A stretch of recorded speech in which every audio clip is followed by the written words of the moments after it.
So we're celebrating the Glasgow Film Festival with two huge stars here in Glasgow. I can't believe I'm sandwiched in between Richard Dreyfuss and Jason Priestley. I'm not quite sure where I'm going to start, to be honest. I think I'll start with Richard, if that's all right. Is that okay, Richard? I'm going to start with you. The other night, the audience was asking us questions, and they asked Jason more questions than me. I got very depressed. So, yes, I'm certainly willing to start. Okay. So I feel I need to give you all the attention. The focus needs to be on Richard then, and this one. Cass and Dylan, I've watched it. I loved it. I think it's the best road trip movie. I'm not just that I think I've seen since On the Road was the last road trip movie that I watched. I loved it. I thought it was great. It's funny. It's heartwarming. Did you love it? Is it the best thing you've done so far? The best thing, I couldn't tell you, but did I love it? Yes. And it was because it was surprisingly fragile, and you could see the little fairies, around the car, and it had an unacknowledged depth to it, and she was so much fun to play with, and he was so much fun to work with. Yeah. Of course, we're talking about Tatiana, and she's absolutely gorgeous. Well, I would say this. The only word I could ever use for her is incandescent. Oh. And I've never been so impressed and respectful. Yeah, and I think that there was always chemistry between you in the movie, and I think that's hard to get, when you're spending so much time together. I mean, it's a real character piece. She said in the film a really nice line. She said, I'm like the ray of sunshine in your life, and I think that really comes across in the movie.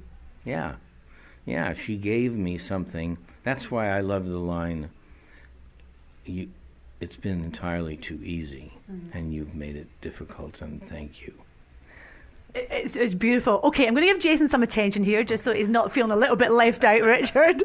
I'm not nearly as sensitive as he is. It's okay. Yeah, and congratulations, because this is your big word directorial debut. But you've been producing TV stuff for 20 odd years. Yeah. But there seems to be a lot of hype around this is your sort of first movie. Did you feel the pressure's on?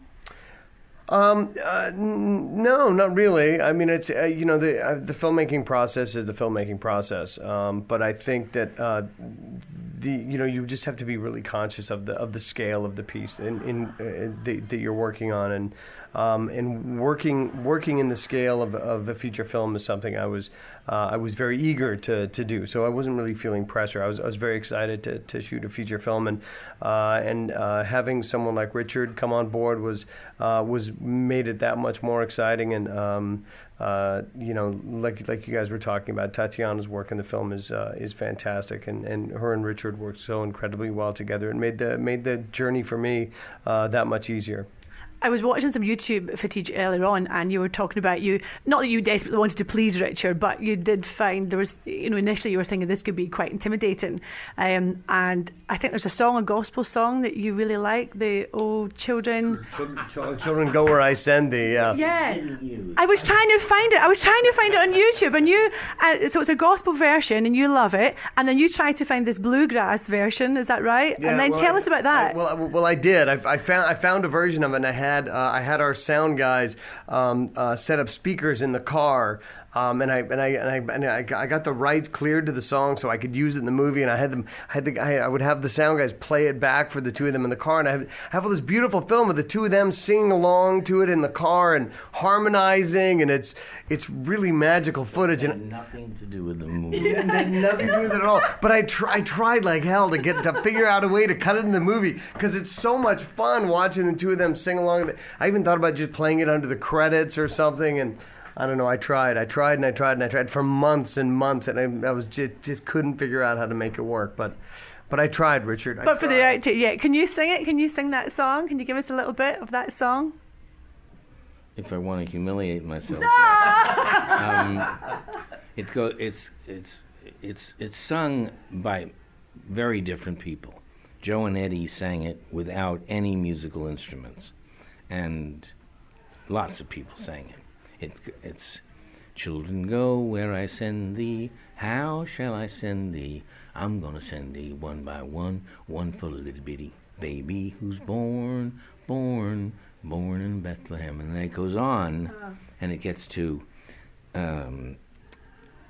children go where I send thee. How shall I send thee? I'm going to send thee 10 by 10. 10 for the 10 that never got to heaven. 9 for the 9 that left behind. 8 for the 8 that stood at the gate. And I tell you, I have been known to get up and sing that in front of 100 people, and I can't sing.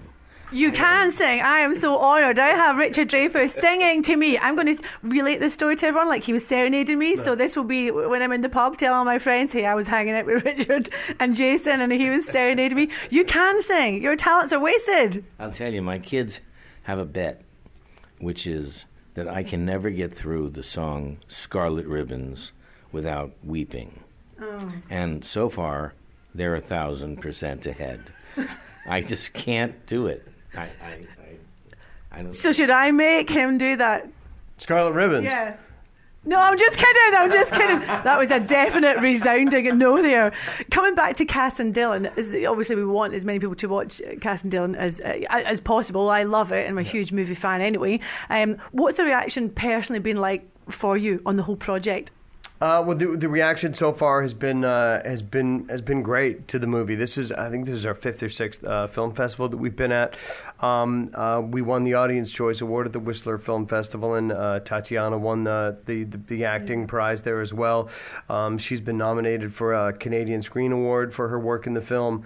So the film is getting lots of attention in Canada, where we made the film, and now that we're showing it internationally at film festivals, it's been very well received there as well. So we're we're going to be releasing it in theaters in Canada in April, and then rolling it out around the world. So we're very happy with the response so far. Okay, and I got to ask you, and I'll ask Richard the same question. What was it like working with Richard? Well, Richard is. I mean, as you can tell, he's a wonderful raconteur, and he's a wonderful, warm, awesome guy, and he's a great collaborator.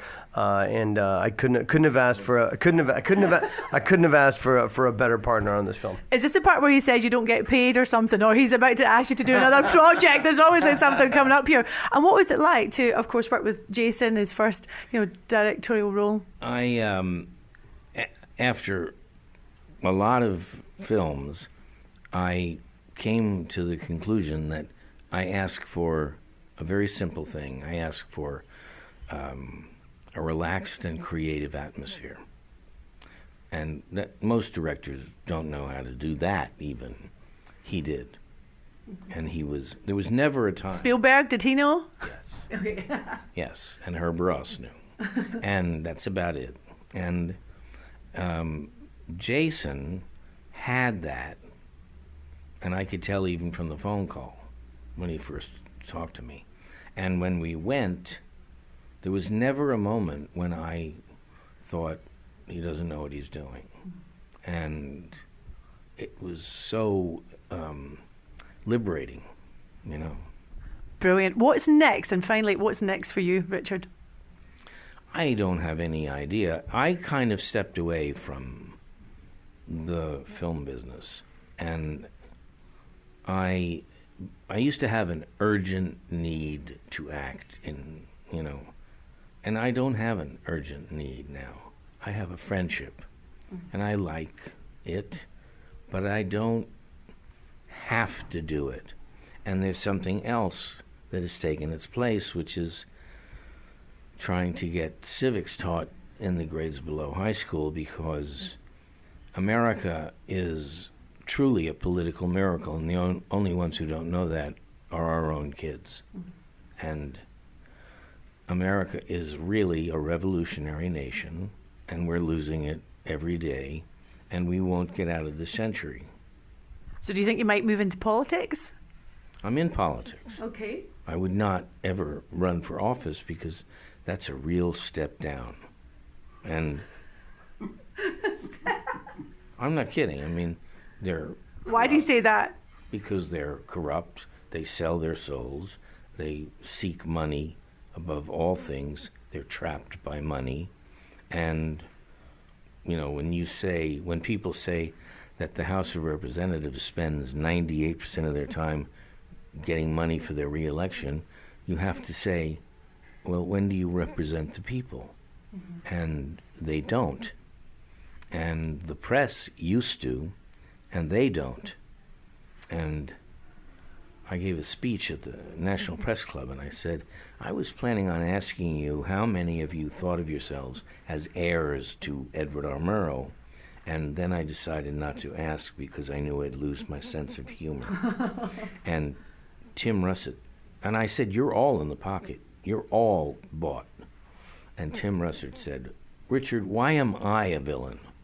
And I said, you're a villain, Tim, because you stopped asking the question for the 4th time, and that's your job. I think you could make a movie about this. I genuinely do. Well, I decided not to create something, which is what I had in mind when I went to Oxford. And then I decided to come home and do it. Infinite knowledge. And Jason, finally, what is next for you? Well, I have to shepherd the movie all the way through its theatrical release at the beginning of April, and stay with it. And I'll be going to film festivals all the way up until that first week of April, until we get our theatrical release. So that's going to keep me busy up until that time. And I'm just looking forward to spending some time with this movie and visiting all of our fans around the world. It's going to be fun. Brilliant. Unless, of course, Richard actually decides to set up a political party, and then it really will be a whole new sense of direction for you guys. Richard Dreyfuss and Jason Priestley, thank you so much for chatting to us. The greatest hits.